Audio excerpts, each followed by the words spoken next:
You know what's the strangest thing about life? We all think we have plenty of time, that we'll figure it out, that we'll deal with it later. And then you turn around and 60 years have passed. My name is Robert. I'm 79 years old, and I spent most of my life making one fundamental mistake. Just one. But it cost me decades. Right now, I'm going to tell you what I understood too late. And if you truly hear me, maybe you won't have to learn from your own mistakes for as long as I did. The illusion of control. My entire life, I tried to control everything around me. Absolutely everything. I thought if I was careful enough, prepared enough, smart enough, life would go according to my plan. I made lists, built spreadsheets, planned years ahead. And you know what happened? Life spit on all my plans. I wanted to become an engineer, became an accountant because that's how circumstances worked out. Planned for 3 kids, had 1 daughter, and it didn't work out after that. Saved for a house downtown, bought an apartment in the suburbs because the recession hit. Every single time, every damn time, life told me, "Robert, you're not in charge here." And I got angry. God, how angry I was. At fate, at circumstances, at people, at myself. Because in my head, there was this perfect picture of how everything should be. And reality never matched that picture. Not once. I was 58 when I understood something simple. You can't control life. You just can't.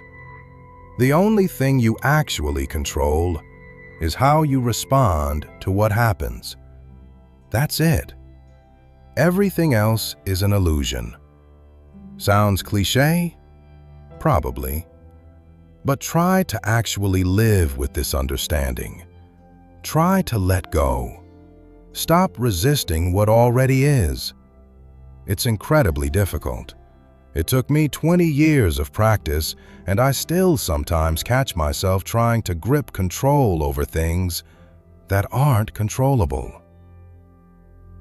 The comparison trap. You know what poisoned my life more than anything else?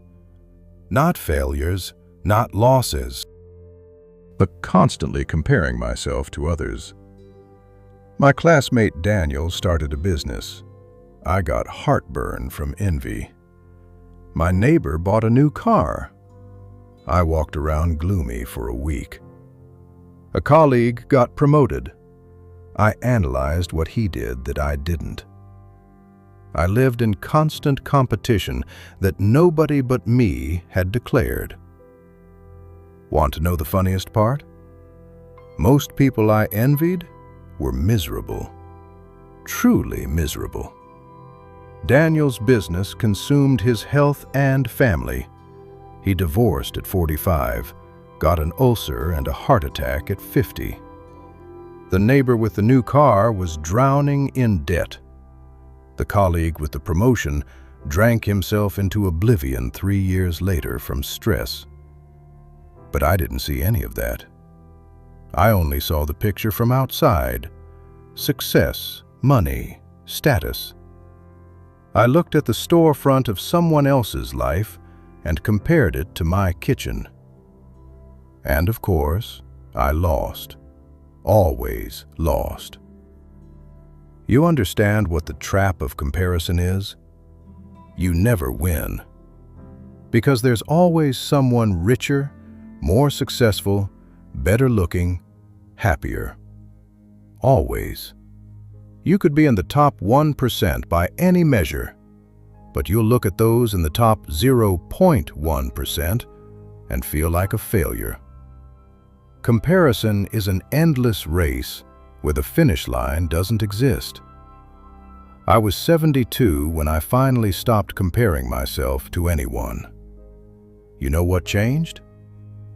I became calm. For the first time in my life, truly calm. Someone else's success stopped being a threat. I could genuinely be happy for others because it no longer said anything about me. The cost of perfectionism. I always wanted to do everything perfectly. At work, at home, in relationships, everywhere. I would redo reports 5 times, could spend 2 hours choosing a gift for my wife, paralyzed by the fear of making a mistake. Postponed projects because I was not ready yet, needed more information, had to wait for the right moment. You know how many opportunities I missed because of this? How many ideas I never implemented? How many conversations never happened because I was waiting for the perfect words? My daughter once told me, she was about 25, "Dad, you're never satisfied. No matter what I do, it's never enough for you. Do you know what it's like to constantly fall short of your expectations?" That broke my heart, because I loved her more than anything in the world. But my perfectionism, my desire for everything to be right, turned into pressure she felt every single day. I didn't give her the right to make mistakes, just like I didn't give it to myself. Perfectionism seems like a high standard, striving for excellence. In reality, it's fear. Fear that if you're not perfect, you don't deserve love, respect, the right to exist. It's an attempt to earn what doesn't need to be earned. Good enough is always better than perfect, because good enough is real. Good enough happens, lives, brings results. Perfect only lives in your head and paralyzes you. I'm almost 80 now. My hands shake. Sometimes I forget words. I might repeat the same story twice in one evening. I'm far from perfect. And for the first time in my life, I don't care at all. I finally allowed myself to be imperfect, and life became easier. Time isn't unlimited. At 30, I thought time was infinite. At 40, that I'd still make it. At 50, I started feeling the clock ticking faster. At 60, I realized that time was the most valuable thing I had. At 79, I know for certain there's almost no time left. I postponed conversations for later, postponed trips when there's time, postponed reconciliation with my father when I find the right words. My father died when I was 43. I never found those words. Now there's no one to say them to. We all pretend death doesn't exist. We make plans decades ahead, as if we signed a contract with life for a guaranteed term. But there's no contract. Tomorrow might not come for me, for you, or for the people we love. I'm not saying live for today and forget about the future. I'm saying that important things can't be postponed. Tell someone you love them today. Make peace with whoever you're fighting with today. Do what you've been wanting to do today, because later might not come. And if it does, it might already be too late. I have a list of things I wanted to do in life, written 30 years ago. Out of 50 items, I completed 7. 7. The rest stayed in the someday category. Someday doesn't exist. There's only now. Relationships matter more than achievements.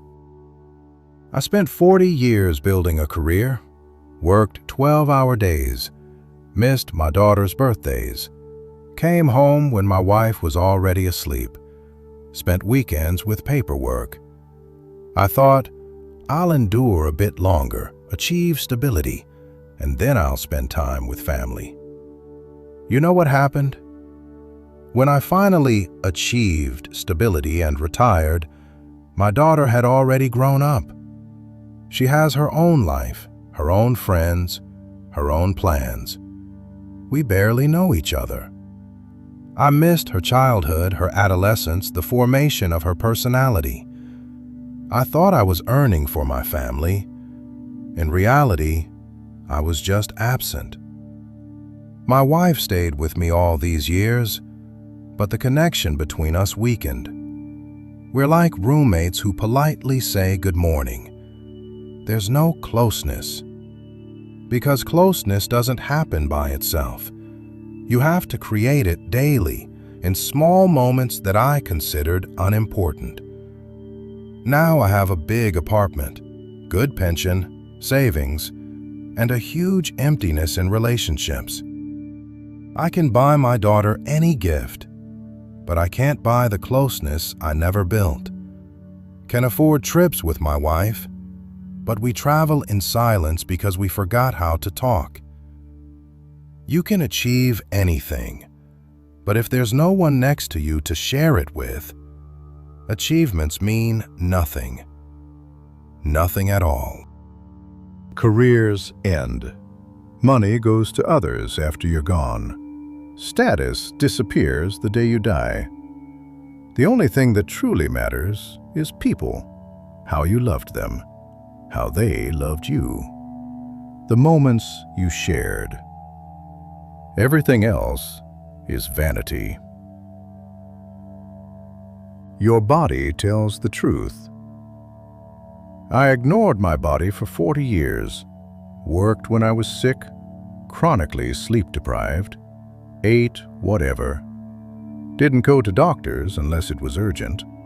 No time, not that bad, it'll pass. My favorite phrases. At 63, I had a stroke. Not fatal, but serious enough. A month in the hospital, 6 months of rehabilitation. I've recovered almost completely now, but my right hand still doesn't work as well as my left. You know what I thought about lying in that hospital? Why did I treat my body this way? It served me faithfully for 70 years, and I treated it like a tool that should work always, without breaks, without maintenance, without gratitude. The body isn't a machine. You can't repair it when it breaks. You can only maintain it while it's working. And I understood this when it was too late to change much. If you're 20, 30, 40 now, it seems like your body is eternal. That you can sleep 4 hours, eat fast food, not exercise, and everything will be fine. For a while, it will be. And then your body will present the bill, and you'll have to pay in full with interest. Take care of your body, not because you need to look a certain way, but because it's the only home you'll live in your entire life, with no option to move. Money doesn't solve all problems. I grew up in a family that wasn't wealthy. Not poor, but money was always tight. My parents counted every penny, and I decided I'll earn enough so I never have to count. I earned well. By 50, I had more money than my parents had seen in their entire lives. And you know what? I still counted, still worried, still felt like it wasn't enough. Because the problem wasn't money. The problem was the fear I carried from childhood. The fear of poverty doesn't go away when money appears. It just disguises itself. transforms into the fear of losing money. Money solves problems related to the absence of money, only those. Everything else, health, relationships, meaning in life, inner peace, money doesn't buy. Not at all. I know wealthy people who are miserable, paranoid about losing their fortune, don't trust anyone because they don't know if people love them or their money, hide from the world behind high fences, but can't hide from their own thoughts.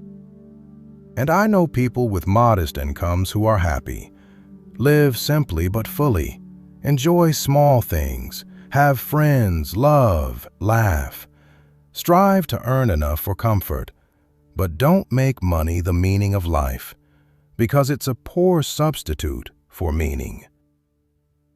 Final words. I'm 79 years old.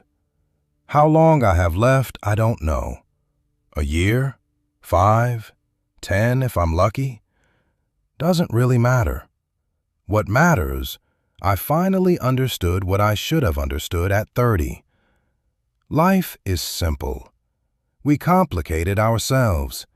We chase what doesn't matter, postpone what's important, fear things that deserve the least fear, ignore what truly deserves attention.